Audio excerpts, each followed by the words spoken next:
bonjour. Bonjour. Merci d'être avec nous, élection sénatoriale le 21 septembre. Ivan Stefanovic, combien de fonctionnaires travaillent au Sénat? 1260. Hein. Oui. Et ils gagnent entre 2300 et 20 000 euros par mois mensuel. Ils ont la semaine de 32 heures. Ils ont presque 4 mois de vacances. Entre 2300 et 20 000 euros par mois. 20 000 euros, j'imagine, c'est le questeur ou non? Voilà. Non, hein? non, c'est pas le questeur, c'est le secrétaire général du Sénat ou le secrétaire général de la question. Ce sont les nounous des sénateurs. Oui, d'accord. Les nounous, ce sont eux qui organisent l'administration du Sénat, c'est cela? Voilà, c'est ça. Hein, c'est comme un questeur à l'Assemblée nationale, quoi, un peu. Tout à fait. Hein, tout bien. à fait. Alors, de 2300 à 20 000 euros par mois, femmes de ménage, jardiniers et chauffeurs compris. Voilà, avec prime de nuit. Avec prime de nuit. Systématique. Systématique. Ah bon, oui. bon. Même quand on travaille pas, les jardiniers ont la prime de nuit. Alors, même quand on ne travaille pas, les jardiniers ont la prime de nuit. Oui, la prime de nuit est une institution au Sénat, est une institution systématique. Vous la touchez systématiquement, quelle que soit votre fonction. Voilà. Bon. Pour les fonctionnaires. Pour les fonctionnaires. 32 heures par semaine. Oui. On n'en est pas à 35 heures, là. Hein. 32 heures. C'est dépassé. C'est-à-dire que travailler plus pour gagner plus, ça ne vaut pas pour le Sénat, quoi. Ah non, ça, les slogans sur lesquels a été élu M. Sarkozy, c'est-à-dire les valeurs de travail et de justice sociale pour les retraites, ça c'est inconnu au Sénat. Oui, près de 4 mois de vacances pour tous. Oui, c'est ça. Les sénateurs gagnent, vous révélez tout ça dans votre livre, hein, 11 540 euros net par mois. Oui, d'indemnité, dont la moitié est fiscalisable, puisque c'est considéré comme des frais. Mais en plus, ils ont des tas de choses. Ils ont ils ont la RATP, la Air France, la SNCF, c'est gratuit. Hein. Et puis, ils ont curieusement une prime de 1 000 euros par mois de prime informatique, ce qui fait qu'à la fin de leur mandat, ils peuvent ouvrir facilement un magasin d'informatique. Parce qu'à 1 000 euros par mois pour une prime informatique, c'est... Oui, ils peuvent s'acheter un ordinateur par mois, quoi. À peu près. Ouais.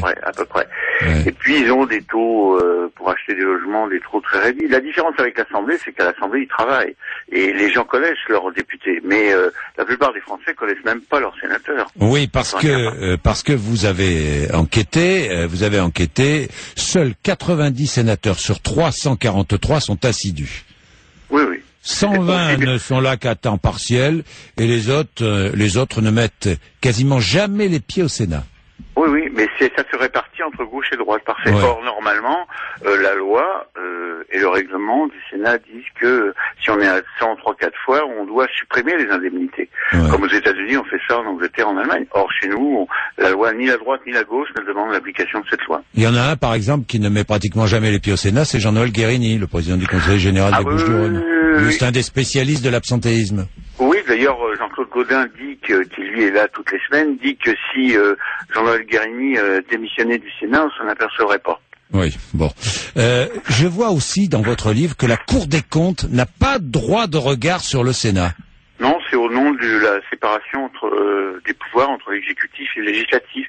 Le président de l'Assemblée nationale a accepté récemment que la Cour des comptes vienne mettre son nez, mais au Sénat il n'en est pas question puisqu'on a 3 questeurs, de droite, un de gauche, les grands argentiers du Sénat, et ils distribuent ce que nous, contribuables, nous payons, c'est-à-dire 300 millions d'euros par an pour le Sénat, c'est fait dans l'opacité la plus totale. Ouais. Voilà. Les retraites. C'est légal. Et tout ça est légal. Les retraites, un mandat de 6 ans de sénateur donne droit à une pension de 1869 euros. Hein.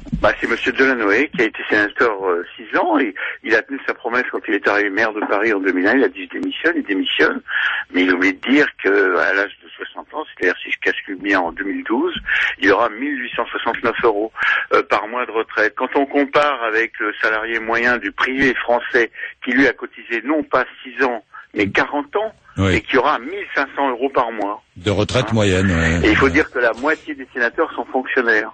Ouais. Donc ils touchent en plus des retraites de fonctionnaires. Des retraites de fonctionnaires. C'est pas mal. Et je conseille aux auditrices qui nous écoutent d'épouser un sénateur. Aussi parce que c'est le plus fort taux de reversion.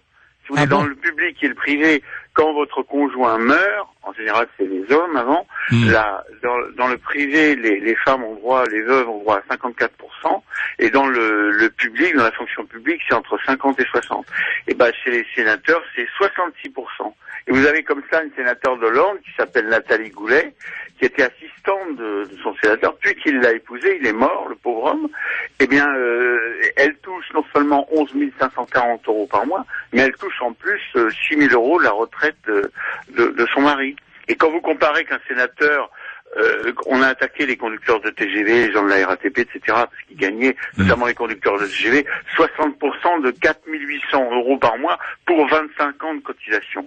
Mais là, je vais dire 15 ans de cotisation, un sénateur, il touche 4 000 €. Voilà. Ouais, bien, merci. À lire dans votre livre, donc qui sort la semaine prochaine, je vous le conseille, le Sénat, enquête sur les super privilégiés de la République, aux éditions du Rocher. Merci Yvan Stefanovic. Merci.